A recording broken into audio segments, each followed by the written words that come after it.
them in depth, but I guarantee you there's going to be something out there that you can engage in at almost a completely free level and get your whole content marketing flow just on another level.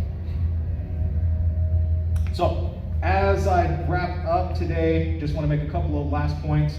First off, be the one to provide content that answers specific questions people have and provide them with something of value they can't get anywhere else.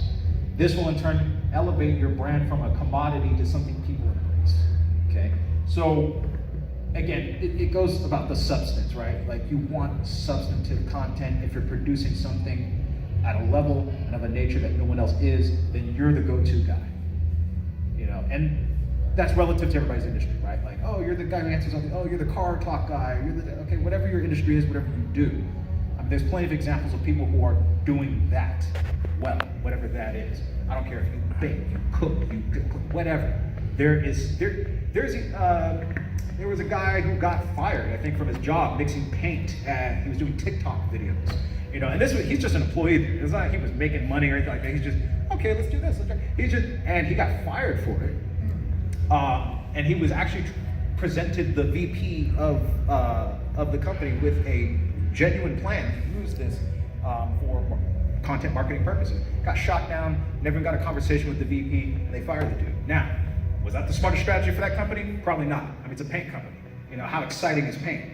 But this kid that worked for them, who was already on payroll, came up with this idea and was gonna just hand it to him for free, and they didn't want to pursue it. So, you know, it can be something as simple as that, but just in a creative context that just makes it more meaty for your audience, whatever that is defined by, to come and find you and get you popular. Because again, you know, go make that request, get that link to the pool company so you can see what I'm talking about. Their story, it's about a 5, maybe a little bit longer minute video that goes into their whole story, and it's amazing. It's absolutely amazing. So when you say content marketing, how do I do it? How's that going to work out for me? Whatever. I mean, you can look at stories from various companies in different industries who have done it. Now, it's not going to necessarily be the way you are going to go about it because you might have a different business model, but it supports this idea that if you do it right and you do it well and you put some real effort behind it, it's going to work for you. Okay? Whatever that means for you. Lastly, promote your content to extend the reach of publication. Social media is a great tool for syndicating original content, and a small ad spend budget on the right content can go a long way. I know you're all familiar with Facebook. That's an easy one to talk about. So Facebook, you can put a post up there and then boost that post. Now that doesn't take more than sometimes more than 20 bucks. It's relatively cheap, but remember, there's other factors in that equation that, yes, Facebook may tell you you're going to potentially reach this many people if you spend that much money, but impressions are one thing, clicks are another. You know, so is that ad going to be delivered to that many people? Sure. Are they actually going to see it and click on it? Who knows? You know, there are things that you can do. Generate that on social media is word of mouth eventually. Right? Word of mouth, yeah, but you know, social media ends up being the electronic word of mouth these days.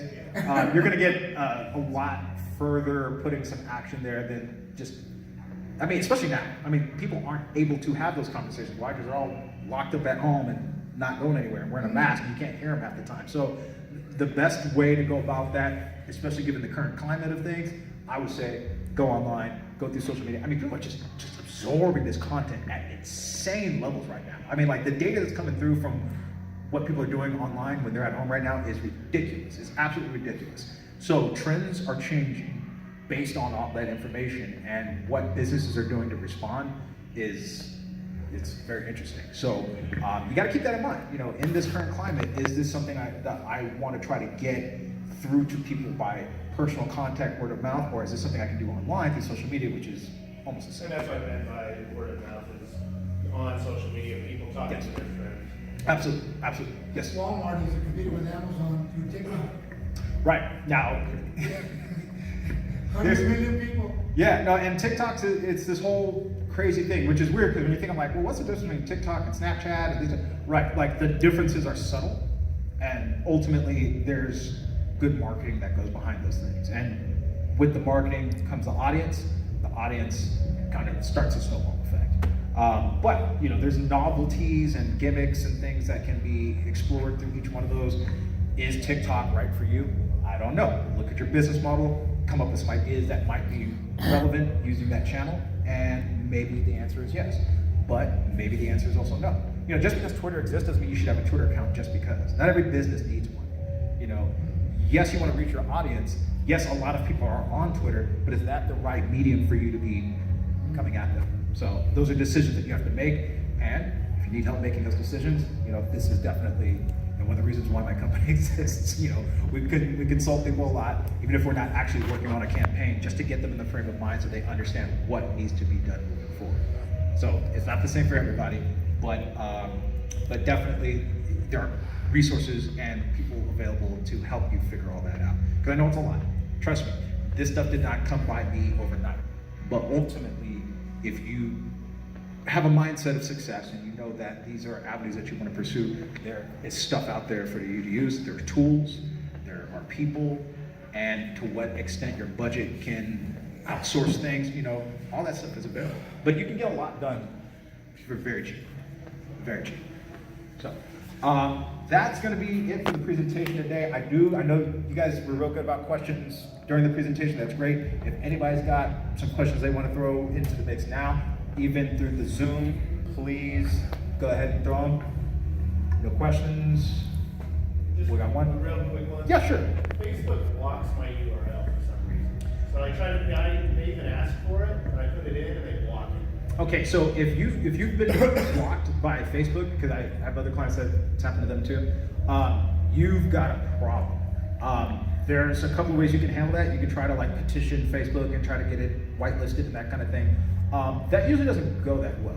So your best bet is to abandon the domain and to move on to something else. And I know that's not what you want to hear. If you want the platform to work for you, those are the things that you would need to do. Much like with Yelp. There's one silver bullet when it comes to Yelp. Businesses ask me this all the time. How do I ditch all these bad reviews and get away from, because this is, okay, great.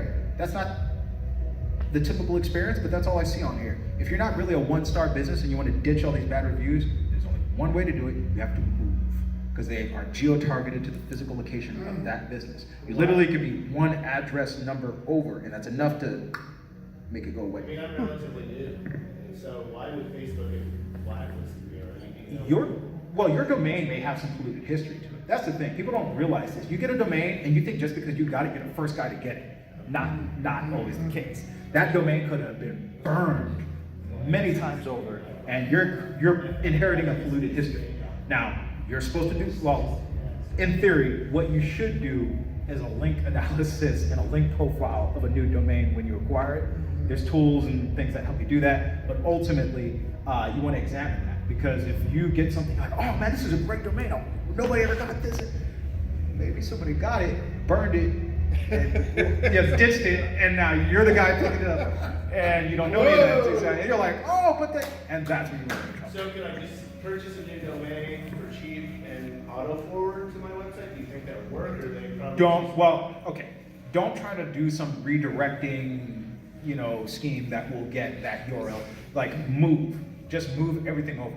Know that you've encountered an issue, identify why that issue has been encountered. Okay. Move over to an unpolluted property that will allow for you to reproduce your business model. And do a link analysis first. Yeah, do a link analysis. I mean, it wouldn't hurt to do that now on the domain to see why that's even happening. Yeah. Because that's weird. If it's you just got it, it's relatively new, you didn't burn it, it's obviously got some polluted history. Okay. So Thank you. How much would it cost for you to do a link analysis? I'm just curious, good order of magnitude. I mean, we usually do things like that for a couple $100. I mean, it's going to open up a Pandora's box potentially.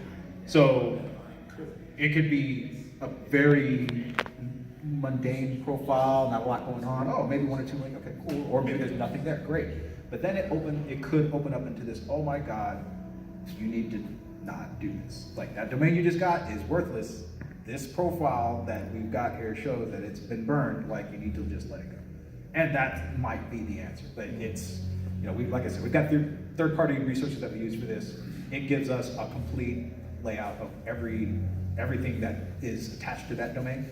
And then we can tell you if like maybe somebody built a link profile from like a porn website that's taking you down that you don't even know about. Yeah, that's reverse SEO. That's black hat. We don't do that kind of stuff. But if you can imagine that links built in bad neighborhoods will produce bad results no matter who they're going to, you can sink your competitor in theory by producing those bad links. But don't do that. Don't do that. That's bad. Posting a new URL, Facebook for him as an example, can you post the old one on WeChat, Facebook's competitor? Okay, I'm sorry. Take the old URL that's been banned from Facebook, throw that on WeChat, same competitor Facebook, and put the new URL on Facebook. Can you- Yeah, you could do that. My thing is that you're potentially diluting your brand when you do that. It's better to come up with one central domain that you know is good, and from there do everything. Well, I'm young enough, it's not gonna hurt me to switch a URL.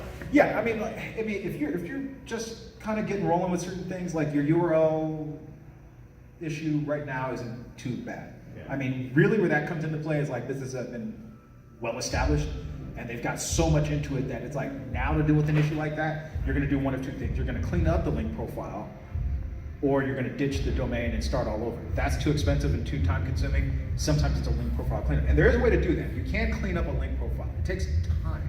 It takes a lot of time. How do you do that? You have to disavow the links. Now, disavowing the links is not fun because it's an entire process of you going and showing that you've done all this, is going to the webmaster for those domains and requesting that it be removed. There's a time frame that if they don't respond, then you can move forward to going to Google and having them basically reference your attempt to remove that and then, basically discount it. It's not that the link won't exist anymore. Google will choose not to allocate that to your domain anymore. It's a whole process. It can take months sometimes, depending on what's going on. But you have to try to go to the webmaster first and say, hey, this link, take it down. But that's why websites have those webmaster support admin emails that you can email, because if there is an issue, you need to be able to contact them and say, hey, here's the problem. You've got a link, you've got a this, and there's a problem here. You guys need to fix it. But webmasters for those websites are notoriously unresponsive. So Google has another way that you can escalate it beyond that, but you need to at least try that first. Because Google, if everybody just went to Google and said, hey, I got a bunch of bad links, take them off, that's not what Google does, okay? Now, Google offers this feature as a means of trying to clean up link profiles so that they can better represent the search results, but ultimately, they know that if all they said was just come to Google and we'll fix it, that's gonna create an issue for them. So they say, go to the webmaster first. Try to get the link removed. If that doesn't work, come to us, show that you tried that, and then we'll do what we can to discount it. But again, that's a process, it's a whole thing. It takes time. Any other questions? Nope? Okay, great. Then I think that we can pretty much wrap up today's class. I know we went through a lot. I know that there's some things in there that we referenced, that YouTube link for the pool company and some of these tools and resources. Again, got no problem emailing this out to you guys. Go to the website, bizforchrist.com, and we will fill out a request form. We'll be happy to email you out whatever you've asked for. Thank you. Woohoo!